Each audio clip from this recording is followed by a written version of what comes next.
Most people ruin their lives in 10 seconds. One bad decision, one emotional reaction, one impulse purchase, one text you shouldn't send, one choice you didn't think through, and then you spend 10 years fixing it. You think your problem is discipline? Wrong. You think your problem is motivation? Wrong. Your problem is that you make decisions like an amateur. Meanwhile, elite performers, CEOs, investors, top operators, they don't react, they calculate. And they all use a simple system that makes impulsive decisions almost impossible. It's called the 10-10-10 rule. I'm about to show you exactly how it works. And by the end of this, you'll never make decisions the same way again. Chapter 1, the illusion of now. Your brain is broken, not metaphorically, literally. It is wired to overvalue the present and ignore the future. Psychologists call this temporal discounting. It means you treat immediate rewards as more valuable than future consequences. That's why you choose junk food over health, scrolling over studying, comfort over growth, short-term pleasure over long-term success. You're not lazy. Your brain is just biased. Daniel Kahneman, Nobel Prize winner, proved this. Humans don't think rationally. They think emotionally first, logically later. You feel first, then you justify. That's why impulse decisions feel right in the moment. But here's the problem, though. Your brain only sees now. It doesn't simulate consequences well. So when you make a decision, you're essentially blind to the future. You're choosing based on incomplete data. That's like investing without knowing the market. Driving without headlights. Playing chess without seeing the board. Stupid. And this is where the 10-10-10 rule comes in. It forces your brain to see time. Chapter 2, the time expansion hack. The 10-10-10 rule is brutally simple. Before making a decision, you ask 3 questions. How will I feel about this in 10 minutes? How will I feel about this in 10 months? How will I feel about this in 10 years? That's it. Sounds too simple. That's why it works. Most people never do this. They live inside a 10-minute window. Elite thinkers expand that window. Here's what happens when you do this. You break emotional dominance. Right now, your decisions are controlled by dopamine. Quick reward, immediate pleasure. But when you project 10 months or 10 years ahead, something shifts. Your logical brain activates. Neuroscience calls this future self continuity.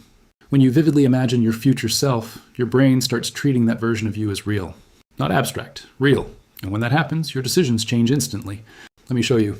You're about to skip the gym. 10 minutes, feels great, comfortable, relaxing. 10 months, worse health, less confidence, regret. 10 years, chronic issues, weak body, lost potential. Same decision, different timelines. Now it doesn't feel like skipping the gym. It feels like choosing weakness. That's the shift. You're not reacting anymore. You're calculating. But here's the problem, though. Most people still won't use this. Why? Because thinking about the future feels slow. And your brain hates slow. It wants fast, easy now. That's why we need something stronger. Chapter 3, killing emotional hijacking. Impulse decisions are not decisions. They are reactions triggered by emotion. Anger, fear, desire, anxiety. Psychologist Daniel Goleman calls this an amygdala hijack. Your emotional brain overrides your rational brain. You stop thinking, you just act. That's why you send texts you regret. Make purchases you don't need. Say things you shouldn't. Quit things too early. You're not deciding, you're reacting. The 10-10-10 rule interrupts this. It creates a pause, and that pause is everything. Research from the University of Southern California shows that even a few seconds of delay can shift decision-making from emotional to rational systems. Seconds, that's all it takes. But here's the trick.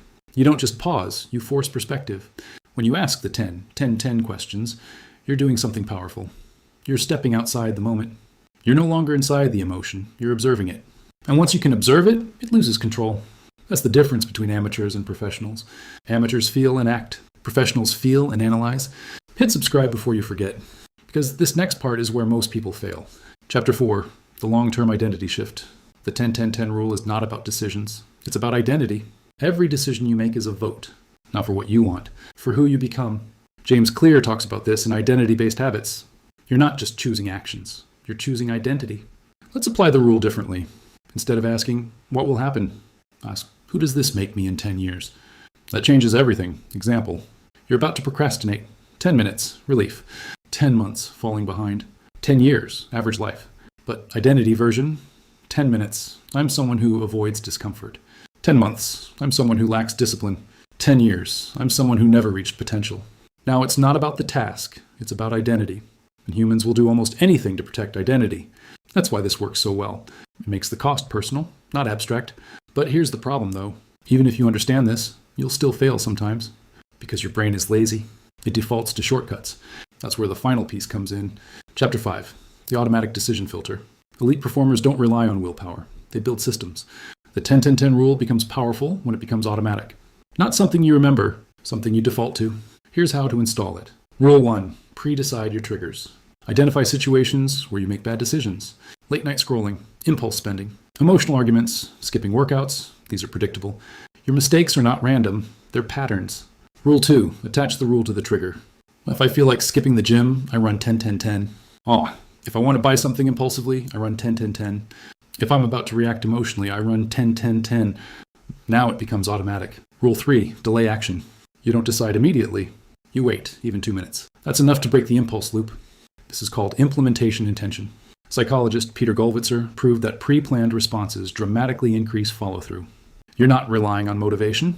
You're executing a script. And here's the crazy part. Once you use this consistently, something shifts. You stop needing it because your brain rewires. You start thinking long-term automatically. You start seeing consequences instantly. You become someone who doesn't make stupid decisions. But here's the final problem, though. Even if you stop making bad decisions, that doesn't mean you start making great ones. Avoiding mistakes is not the same as winning. That's why I made this next system. It shows you how elite performers don't just avoid bad choices. They make unfairly good ones. Faster, smarter, with less effort. Watch that next. Because thinking long-term is step 1. Thinking like a strategist is step 2. And that's where everything changes.